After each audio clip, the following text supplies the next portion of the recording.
بتعادل ريال مدريد مع رايو فايكانو واهدار فرصة الابتعاد بالصدارة، المفروض انه يفتح النقاش جديا حول النقص ببعض المراكز وعدم كفاءة وجدارة بعض اللاعبين، وهذا الامر عم يخلي الفريق يهدر نقاط المفروض انها تكون مضمونة، مع اشارات استفهام كبيرة على التشكيلة نفسها، وخاصة غياب داني سيبايوس واللي قدم نفسه بشكل ممتاز وعمل نوع من التوازن بخط الوسط وخاصة بالجانب الدفاعي، بالإضافة لعدم إشراك أسينسيو واللي أثناء تواجده الأخطاء الكارثية اللي كنا نشوفها بدفاع ريال مدريد بدأت تتلاشى مع إشراك أسينسيو، ولكن امبارح قدام رايو فايكانو رجعنا نشوف كوارث التغطية الدفاعية واللي استفاد منها فايكانو وسجل أهدافه الثلاثة. ولكن وقبل ما نفوت بتفاصيل حلقة اليوم خلونا نترحم على شهداء الثورة السورية وشهداء أخوتنا بفلسطين، وندعي لهم أن رب العالمين ينصرهم ويسدد رميهم ويشافي جرحاهم ويرحم موتاهم ويخفف عنهم، اللهم آمين. وطبعا ضروري اذكرك صديقي بالضغط على زر الاشتراك والاعجاب كنوع من الدعم لقناتنا، وخلونا نتابع مع تعادل ريال مدريد خارج ارضه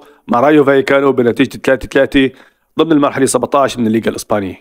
تقييم اداء ريال مدريد امام فايكانو هو امر مربك صراحه، الفريق تلقى هدفين ورجع عمل ريمونتادا وسجل 3 اهداف ورجع بعدها وتلقى هدف، وهذا بالتاكيد دليل على عدم ثبات المستوى، ودليل ايضا على عدم القدره على الحفاظ على سويه واحده طول ال90 دقيقه. وحكينا بالمقدمة انه صار واضح بما لا يدع مجال للشك انه عندنا مشكلة حقيقية بالظهيرين عند ريال مدريد. صحيح انه دائما كنا نطالب بفرانك غارسيا كاساسي، والسبب انه غارسيا هو افضل فنيا من مندي، ولكن وللامانة مستوى اللاعبين غارسيا ومندي اقل من مستوى ريال مدريد، ونفس الكلام ممكن ينقال على فاسكيز، لذلك مشكلة الظهيرين عند ريال مدريد انا بتوقع انه لازم تكون من اولويات بيريز بالفترة القادمة. عندنا ايضا اشراك مودريتش كاساسي بدل سيبايوس، هذا الامر ايضا ما قدرت افهمه رغم المستويات العالية اللي كان عم يقدمها سيبايوس مؤخرا.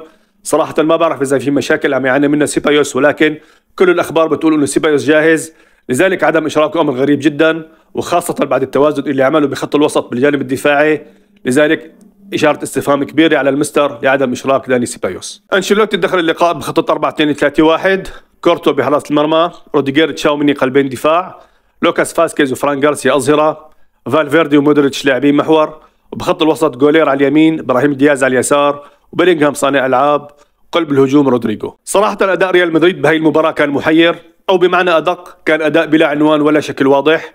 انا شخصيا ما قدرت افهم تركيبة خط المقدمة عند ريال مدريد.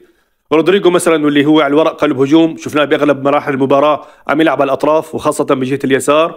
ابراهيم دياز ما قدرت افهم مركزه بشكل واضح، وطبعا اداء خط الدفاع كان لا يقل سوءا عن اداء خط الهجوم، سوء تغطية للظهيرين، ضعف بالرقابة الدفاعية عند قلبين الدفاع، وهذا اللي خلى فايكانو يسجل هدفين مع بداية الشوط الأول من كرات مرفوعة ليقدر بعد ريال مدريد يعمل رومونتادا ويسجل 3 أهداف. الأول اجى من تسديدة قوية لفالفيردي من خارج ال16، والثاني اجى من رأسية مميزة لبيلينغهام بعد كرة مرفوعة بالمسطرة من رودريجو، واللي أكمل تألقه وسجل الهدف الثالث من كرة يسارية من خارج منطقة الجزاء. ولكن فايكانو استفاد من فوضى أداء خط الدفاع وسجل هدف التعادل بدقيقة 64 لا يحرم ريال مدريد من صدارة الليغا. وبهذا التعادل حافظ ريال مدريد على المركز الثاني برصيد 37 نقطة بفارق نقطة واحدة عن المتصدر برشلونة واللي حيلعب اليوم أمام ليغانيس. هذا كان كل شيء لليوم، شاركونا بتعليقاتكم ورأيكم بأداء ريال مدريد وأسباب تعادله أمام رايو فايكانو.